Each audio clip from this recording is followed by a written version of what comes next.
জুলাই সনদ বাস্তবায়নে আলোচনা চলাকালে কেন কর্মসূচি? প্রশ্ন বিএনপি ও নাগরিক ঐক্যের।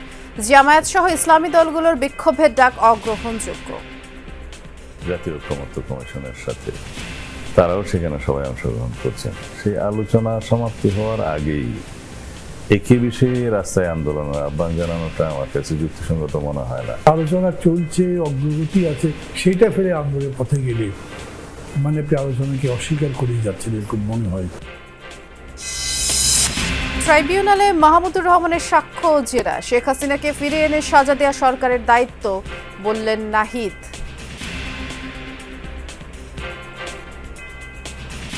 এই বিচার প্রক্রিয়া যাতে যথাসময়ে এবং সুষ্ঠুভাবে সম্পাদিত হয়, দ্রুত সময়ের মধ্যেই আমরা ন্যায় বিচার পাবো। জনাব মাহমুদুর রহমান সাহেবের জবানবন্দি সমাপ্ত করে জেরা শুরু হয়েছে। ওনার জবানবন্দি আজকে বাকি যে সময় সেশনটা আছে পুরোটাই চলবে। এজন্য আজকে নাহিদ ইসলাম সাহেবের জবানবন্দি গ্রহণ করা হচ্ছে না। প্রশাসনের আশ্বাসে ভাঙার আন্দোলন স্থগিত। ইসিতে জেলা প্রশাসকের চিঠি, আদালতে নিষ্পত্তি পর্যন্ত অপেক্ষার আহ্বান। এই সীমানার এই বিষয়টা নিয়ে রিট করা হয়েছে, সবাই সঠিক সিদ্ধান্তটা আদালত থেকে পাবো। ঢাকেশ্বরীতে দুর্গাপূজার প্রস্তুতি দেখলেন প্রধান উপদেষ্টা। বললেন জুলাই আকাঙ্ক্ষা বাস্তবায়নে একত্রে কাজ করতে হবে সব ধর্মের মানুষকে। অব্যাহত আলোচনার মধ্যেই ধর্মভিত্তিক দলগুলোর রাজপথের কর্মসূচি অযৌক্তিক। জামায়াত সহ কয়েকটি দলের আন্দোলনকে রাজনৈতিক কৌশল হিসেবে দেখছে বিএনপি ও সমমনা দলগুলো। এক দলের আদর্শ জবরদস্তি করে অন্যদের উপর চাপানোর চেষ্টা হচ্ছে বলেও মত বিএনপি নেতা সালাউদ্দিন আহমদের। কার বিরুদ্ধে এই আন্দোলন? এমন প্রশ্ন তোলেন নাগরিক ঐক্যের সভাপতি মাহমুদুর রহমান মান্না। জানাচ্ছি যদি সরকার এই বিষয়ে ৫ দফা অভিন্ন দাবিতে জামায়াত ইসলামী সহ কয়েকটি দল ইতিমধ্যেই ৩ দিনের বিক্ষোভ কর্মসূচি ঘোষণা করেছে। জনগণের পক্ষ হইয়া ময়দানে এটার প্রতিনিধিত্ব করব। এই যুগপৎ আন্দোলনকে অগ্রহণযোগ্য মনে করছে বিএনপি কিংবা অন্য রাজনৈতিক দলগুলো। তাদের মতে জুলাই সনদের বাস্তবায়ন পদ্ধতি নিয়ে ঐকমত্য কমিশনের চলমান আলোচনার মধ্যেই এমন কর্মসূচি ঘোষণা প্রশ্নের জন্ম দিয়েছে। আলোচনা অব্যাহত জাতীয় ঐক্যমত্য কমিশনের সাথে তারাও সেখানে সবাই অংশগ্রহণ করছেন। সেই আলোচনা সমাপ্তি হওয়ার আগেই একই বিষয়ে রাস্তায় আন্দোলনের আহ্বান জানানোটা আমার কাছে যুক্তিসঙ্গত মনে হয় না। তবে তাদের রাজনৈতিক কৌশল হিসাবে গণতান্ত্রিক অধিকার আছে, তারা করতে পারে। আলোচনা চলছে, অগ্রগতি আছে, সেটা ফেলে আন্দোলনের পথে গেলে মানে আপনি আলোচনাকে অস্বীকার করেই যাচ্ছেন এরকম মনে হয়। এই আন্দোলনের কর্মসূচিটা সরি বড় বড় দল বা যাই দল আছে তাদের প্রতি সম্মান রেখে বলছি আমার বোধগম্য হয়নি।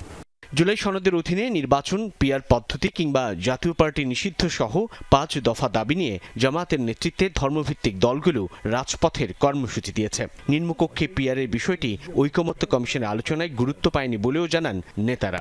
তাত্ত্বিক বিতর্ক, সেটা আপনি রাজপথে নিষ্পত্তি কিভাবে করবেন? পিআরটা ভালো কি খারাপ তা আপনি কত বড় মিছিল করেছেন তার উপরে কি সিদ্ধান্ত হবে? সবার উপরে যে মানুষ ভোট দেবে সেই মানুষদের তো বুঝতে হবে এটার আইনি ভিত্তি। আপনি রাস্তার মধ্যে গিয়ে আইন ব্যাখ্যা করতে পারবেন নাকি, বা আইন ব্যাখ্যা করে সেটা প্রতিষ্ঠা করবেন? বিচারিক প্রক্রিয়ার বাইরে কোন রাজনৈতিক দলের নিষিদ্ধ ঘোষণাকে আমরা সমর্থন করি না।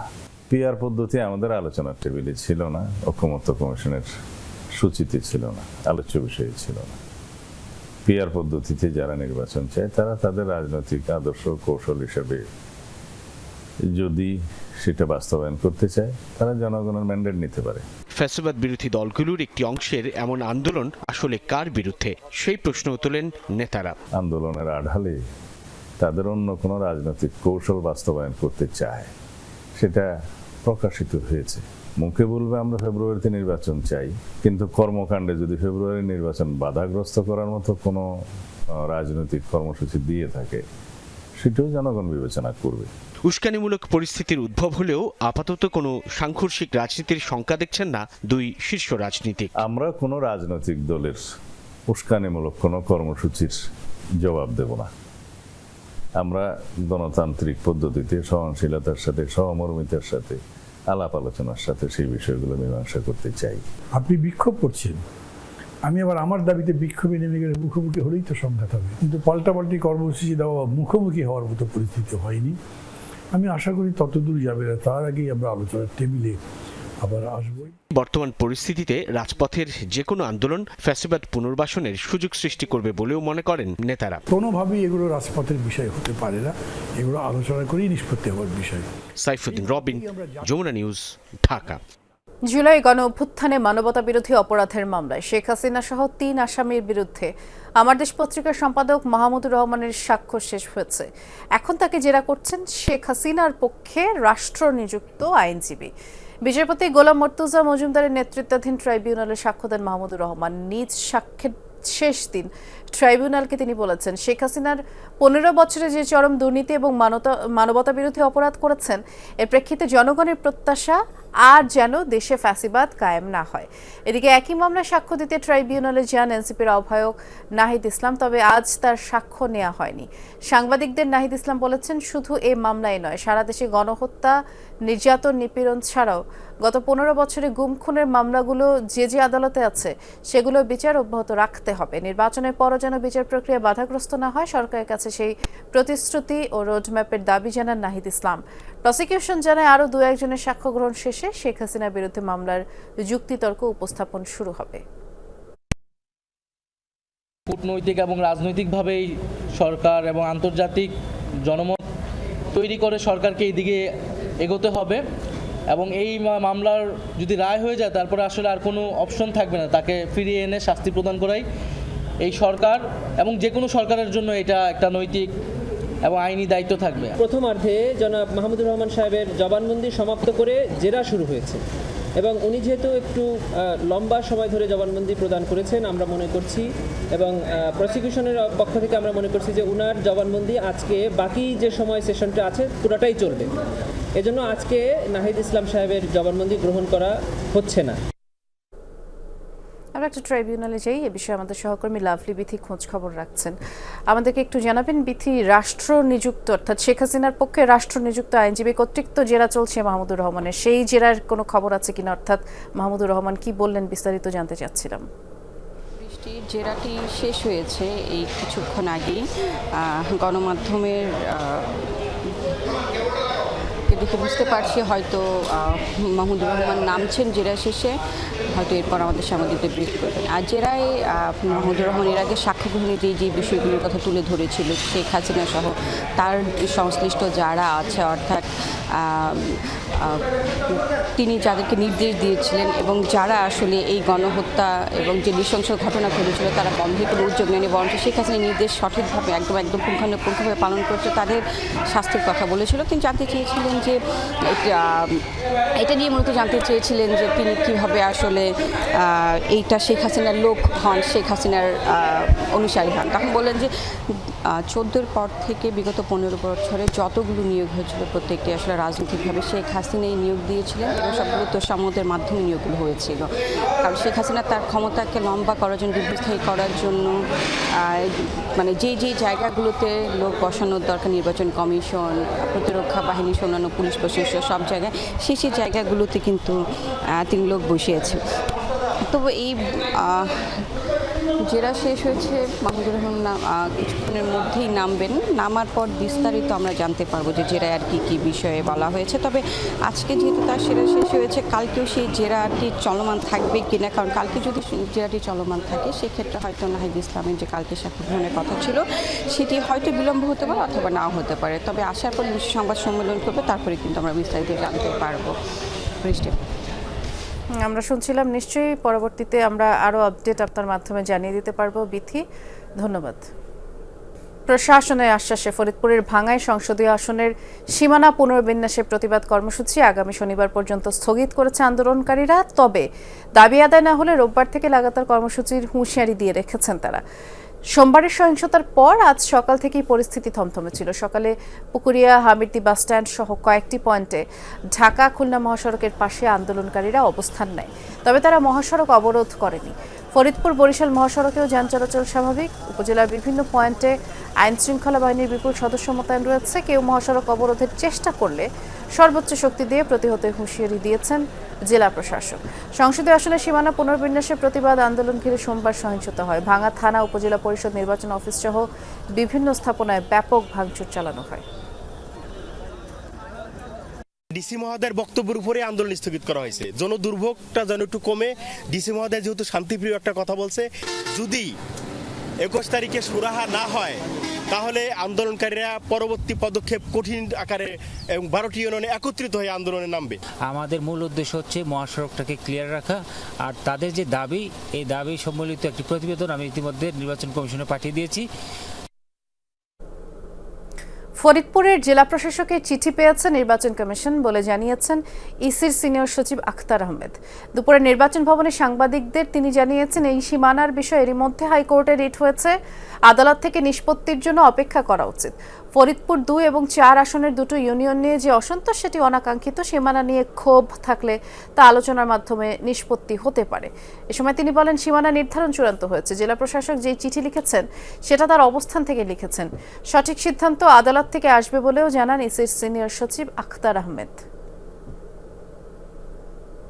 জেলা প্রশাসক মহোদয় চিঠি একটা দিয়েছেন। ফরিদপুর 2 এবং 4 আসনের ভিতরে যে দুটো ইউনিয়ন নিয়ে আজকে যে অসন্তোষ, বা এই অসন্তোষটা ট্রুলি স্পিকিং এটা অনাকাঙ্ক্ষিত। ইতিমধ্যে এই সীমানার এই বিষয়টা নিয়ে রিট করা হয়েছে। আদালতের প্রতি আমাদের সবারই একটা সম্মান এবং শ্রদ্ধার জায়গাটা আদালত, এবং আমরা সবাই সঠিক সিদ্ধান্তটা আদালত থেকে পাবো। বাগেরহাটে 4টি সংসদীয় আসন পুনর্বহালের দাবিতে আন্দোলন করেছে সর্বদলীয় সম্মিলিত কমিটি। সকাল 10টা থেকে দুপুর 1:30 পর্যন্ত জেলা নির্বাচন কার্যালয়ের সামনে তারা অবস্থান কর্মসূচি পালন করে। বিএনপি, জামায়াত সহ বিভিন্ন রাজনৈতিক দলের নেতাকর্মীদের পাশাপাশি নানা শ্রেণী পেশার মানুষ এতে অংশ নেয়। আন্দোলনকারীরা বলেন, নির্বাচন কমিশন বাগেরহাটের একটি সংসদীয় আসন কমিয়ে জনগণের আশা আকাঙ্ক্ষাকে উপেক্ষা করেছে। জনসংখ্যা, মোংলা বন্দর, শিল্পাঞ্চল সহ গুরুত্ব বিবেচনায় 4টি আসন পুনর্বহালের দাবিও জানান তারা। এ নিয়ে সোমবার উচ্চ আদালতে রিট করা হয়েছে বলে জানান আন্দোলনকারীরা। আগামীকাল সকাল 10টা থেকে দুপুর 1টা পর্যন্ত পুনরায় কর্মসূচি পালনের ঘোষণা দিয়েছে সর্বদলীয় সম্মিলিত কমিটি। আমরা এমন রাষ্ট্র গড়তে চাই যা দেখে বিশ্ব অনুসরণ করবে। আসন্ন দুর্গাপূজার আয়োজন দেখতে রাজধানী ঢাকেশ্বরী মন্দির পরিদর্শনে গিয়ে সব কথা বলেন অন্তর্বর্তী সরকারের প্রধান উপদেষ্টা ডক্টর মোহাম্মদ ইউনূস। জুলাই আকাঙ্ক্ষার বাস্তবায়ন চাইলে সব ধর্মের মানুষকে একযোগে কাজ করতে হবে বলেও মনে করেন প্রধান উপদেষ্টা। বলেন, কোনো ধর্মকেই আলাদা করে দেখতে পারবে না রাষ্ট্র, সব ধর্মের মর্যাদা দিতেই রাষ্ট্র বাধ্য। বিভক্ত হলে আমরা জাতি হিসেবে ব্যর্থ হয়ে যাব বলে উল্লেখ করেন তিনি। কদিন বাদেই সনাতন ধর্মাবলম্বীদের সবচেয়ে বড় ধর্মীয় উৎসব দুর্গাপূজা। এই পূজার প্রস্তুতি দেখতেই সকালে রাজধানীর ঢাকেশ্বরী মন্দির পরিদর্শন করেন অন্তর্বর্তী সরকার প্রধান ডক্টর মোহাম্মদ ইউনূস। এ সময় সনাতন ধর্মাবলম্বীদের সাথে কুশল বিনিময় করেন তিনি। সনাতন ধর্মাবলম্বীদের উৎসব উপলক্ষে আনন্দ প্রকাশ করেন ডক্টর ইউনূস। বলেন, জাতিসংঘ অধিবেশনের কারণে দুর্গাপূজায় থাকতে পারবেন না বলেই আজকে উপস্থিত হয়েছেন। আমি থাকতে পারছি না কেন? যখন দুর্গাপূজা হবে তখন একই সময়ে জাতিসংঘের অধিবেশন চলবে। ডক্টর মোহাম্মদ ইউনূস বলেন, সংবিধানে নাগরিক অধিকার লিপিবদ্ধ। ধর্ম বা মতপার্থক্যের ভিত্তি নয়, সবার সম অধিকার নিশ্চিত করাই রাষ্ট্রের দায়িত্ব। আমরা যেন জাতি হিসেবে এই অটুট একটা পরিবার হিসেবে দাঁড়াতে পারি, সেটাই হলো আমাদের লক্ষ্য। যত ধর্মীয় পার্থক্য থাকুক, মতের পার্থক্য থাকুক, যত রকমের পার্থক্যই থাকুক, রাষ্ট্র আমাদের প্রতি কোনো পার্থক্য করতে পারবে না। রাষ্ট্র দায়িত্ববদ্ধ সবাইকে সমান মর্যাদা দেওয়ার জন্য, সে যেই হোক। এ সময় বিশ্বে অনুসরণীয় রাষ্ট্র গড়ার আকাঙ্ক্ষার কথা জানান প্রধান উপদেষ্টা। জুলাই আকাঙ্ক্ষার বাস্তবায়নে সব ধর্মের মানুষকে একযোগে কাজ করারও তাগিদ দেন। আমরা এমন রাষ্ট্র গঠন করতে চাই পৃথিবী আমাদেরকে অনুসরণ করবে। জুলাই গণ অভ্যুত্থানের মধ্য দিয়ে আমরা বৈষম্য, দুর্নীতিমুক্ত একটি সমৃদ্ধ দেশ গড়ার যে অগ্রযাত্রা শুরু করেছি, তার সকল বাস্তবায়ন করতে হলে ধর্ম, বর্ণ ভেদাভেদ ভুলে সকলকে একসঙ্গে কাজ করতে হবে। মুক্ত পরিবেশে ধর্মীয় উৎসব পালনের কথাও বলেন অন্তর্বর্তী সরকার প্রধান। আমরা নিরাপত্তা বাহিনীর বেষ্টনের মধ্যে আমাদের ধর্ম পালন করতে চাই না। আমরা নাগরিক হিসেবে মুক্তভাবে যার যার ধর্ম পালন করতে চাই। এই অধিকার আমাদের নিশ্চিত করতে হবে। জাতিগত বিভক্তি এড়িয়ে নতুন বাংলাদেশ গড়ার প্রত্যাশার কথাও জানান প্রধান উপদেষ্টা ডক্টর মোহাম্মদ ইউনূস। আমরা জাতি হিসেবে ব্যর্থ হতে চাই না। লামিয়া তিথি, যমুনা নিউজ, ঢাকা। ট্রাইব্যুনালের সাক্ষ্য গ্রহণ এবং জেরা শেষে এই মুহূর্তে কথা বলছেন আমার দেশ পত্রিকার সম্পাদক মাহমুদুর রহমান। আমরা সরাসরি যাচ্ছি সেখানে। ভূমিকা পালন করেছিল তাদের সম্পর্কে আমি কালকে বলেছিলাম। তাদের মধ্যে পুলিশ ছিল, সেনাবাহিনী ছিল, ইলেকশন কমিশন ছিল এবং বিচার বিভাগ ছিল প্রধানত। আর আজকে আমি এই যে শেখ হাসিনার 15 বছর ফ্যাসিবাদ আন্তর্জাতিক মহল কিভাবে দেখেছে তার ব্যাখ্যা করেছি। তার মধ্যে প্রধানত আমি জাতিসংঘ হিউম্যান রাইটস কমিশন যে প্রতিবেদন তৈরি করেছিল 2024-এর মহান জুলাই বিপ্লবের গণহত্যার উপরে, সেটার ব্যাখ্যা করেছি এবং বিশেষ করে 3 জনের প্রসঙ্গ আমি উল্লেখ করেছি সেখানে। একজন হলেন ওবায়দুল কাদের। ওবায়দুল কাদের বলেছিলেন দেখামাত্র গুলির নির্দেশ দেওয়া হয়েছে, এটা জাতিসংঘের রিপোর্টে আছে, আমি সেটা উল্লেখ করেছি। কাজেই কমান্ড রেসপন্সিবিলিটিতে ওবায়দুল কাদের এখানে গণহত্যার জন্য অপরাধী হয়ে যান, কারণ তিনি নির্দেশ বলেছিলেন দেখামাত্র গুলির নির্দেশ দেওয়া হয়েছে। আর আসাদুজ্জামান খান কামাল, যিনি স্বরাষ্ট্রমন্ত্রী ছিলেন, তিনি নির্দেশ দিয়েছিলেন প্রাণঘাতী অস্ত্র ব্যবহার করবার জন্য। এবং প্রতিদিন তার বাড়িতে কোর কমিটির মিটিং হতো, যেই কোর কমিটির মিটিংয়ে পুলিশের আইজি, যিনি এই মামলার আসামি এবং রাজসাক্ষী আব্দুল্লাহ আল মামুন, এবং অন্যান্য আইন শৃঙ্খলা বাহিনীর প্রধানগণ এবং গোয়েন্দারা, সরকারের বিভিন্ন গোয়েন্দারা উপস্থিত থাকতেন এবং তারা প্রতিদিন সিদ্ধান্ত নিতেন যে পরের দিন কিভাবে গণহত্যা চালানো হবে। তো সেই বর্ণনা আমি দিয়েছি।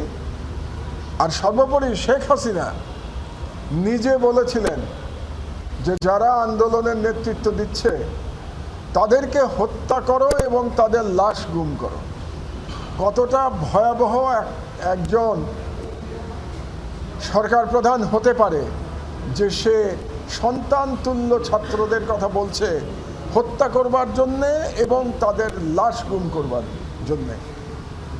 আমার খুব অবাক লাগে এখন যখন কাউকে বলতে শুনি যে আগেই ভালো ছিল।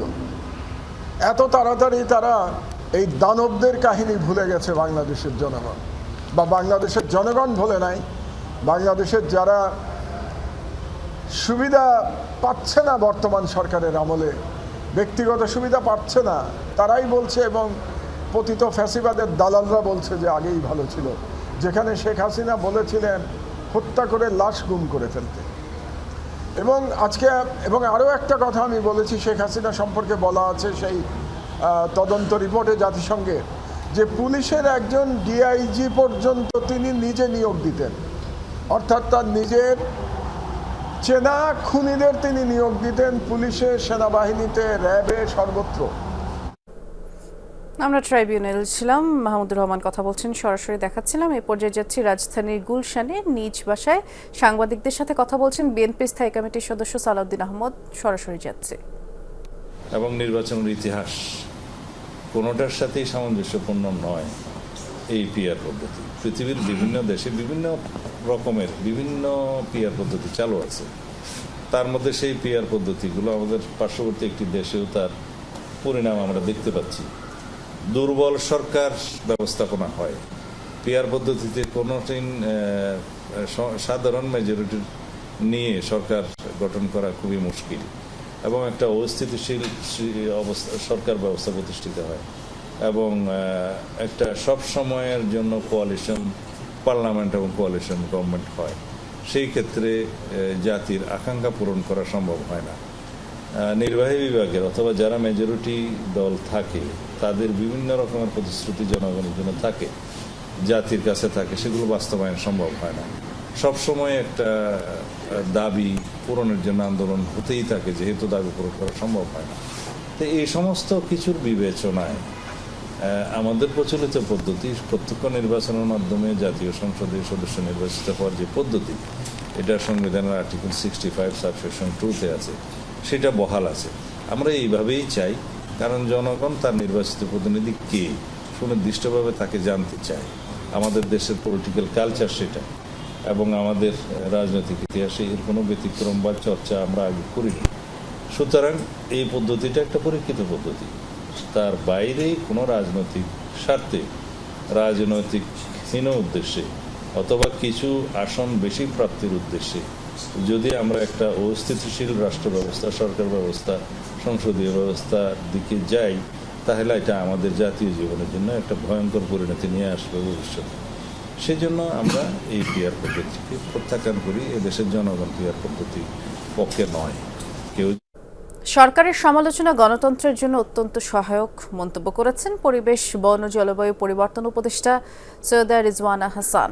সকালে বিশ্ব ওজন দিবস উপলক্ষে আয়োজিত এক সভায় এমন মন্তব্য তিনি করেন।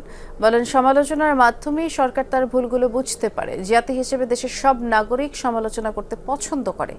ব্যক্তি আচরণে পরিবর্তন ঘটালে সমাজ দ্রুত বদলে যাবে বলেও দাবি করেন উপদেষ্টা। বলেন, সরকারের সমালোচনার পাশাপাশি নিজেদের ভেতরেও পরিবর্তন আনতে হবে। শুধু সমালোচনা ও সন্দেহ দিয়ে ইতিবাচক কিছু পাওয়া যাবে না, দেশকে এগিয়ে নেওয়া যাবে না।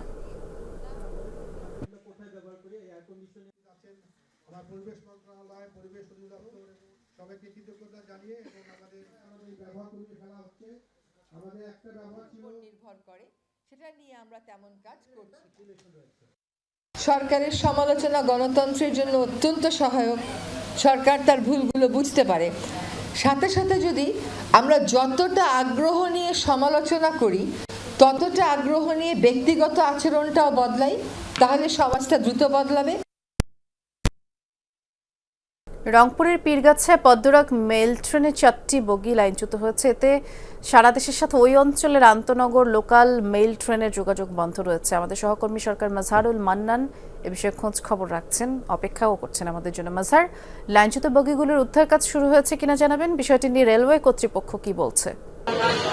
বৃষ্টি, উদ্ধার কাজের কথা যদি বলি, সেটি হচ্ছে এই মিনিট পাঁচেক আগে যে রিলিফ যে ট্রেনটি আছে সেই ট্রেনটি এসেছে এবং তারা এখন পরীক্ষা নিরীক্ষা করছেন যে কিভাবে এটি উদ্ধার করা যাবে। আমি যদি আপনাকে একটুখানি দেখাতে পারি যে ঠিক পীরগাছা যে রেলওয়ে স্টেশন আছে সেই রেল স্টেশনে আজ দুপুর 12:30টায় এই সান্তাহার থেকে ছেড়ে আসা এই পদ্মরাগ যে মেইল ট্রেনটি আছে সেই মেইল ট্রেনটি আসে এবং এখান থেকে যখন লালমনিরহাটের উদ্দেশ্যে যাত্রা করে তখন 1:45 এবং এই আউটার যে জায়গাটি আছে এখানে যে সেপারেটর যে পার্ট আছে, অর্থাৎ দুটো লাইন গিয়ে যখন একটা লাইনে যেখানে গিয়ে দেওয়া হয় সেখানেই কিন্তু পাতগুলো ভেঙে যায় এবং এই দুর্ঘটনাটি হয়। আমরা যদি আপনাকে একটুখানি দেখাতে পারি, ঠিক ইঞ্জিনের পাশে 4টি বগি কিন্তু লাইনচ্যুত হয়েছে এবং এই লাইনচ্যুত হওয়ার কারণে রংপুর অঞ্চলের কুড়িগ্রাম, লালমনিরহাট এবং রংপুরের যে 3টে জেলা আছে এই 3টে জেলা থেকে যে সমস্ত আন্তনগর ট্রেন, মেইল ট্রেন এবং লোকাল ট্রেন চলাচল করে সব ট্রেন যেগুলো কিন্তু চলাচল বন্ধ আছে এবং আংশিকভাবে বন্ধ আছে যেগুলো এই লাইনে চলাচল করে। এটি হচ্ছে পঞ্চগড় থেকে আসা, নীলফামারী থেকে আসা যেগুলো ট্রেন আছে সেগুলো কিন্তু চলাচল বন্ধ আছে এবং এখানে যারা ইঞ্জিনিয়ার এসেছেন তারা যেটি বলছেন যে পরীক্ষা নিরীক্ষার কার্যক্রমটি চলছে, পরীক্ষা নিরীক্ষার পরই শুরু হবে উদ্ধার কার্যক্রম। তবে কখন নাগাদ এই উদ্ধার কার্যক্রমটি শেষ হবে সেটি কিন্তু তারা আমাদেরকে এখনো নিশ্চিত করে বলতে পারেনি। তবে অনেকক্ষণ যে সময় লাগবে বোঝা যাচ্ছে। ধন্যবাদ মাজহার বিস্তারিত জানানোর জন্য।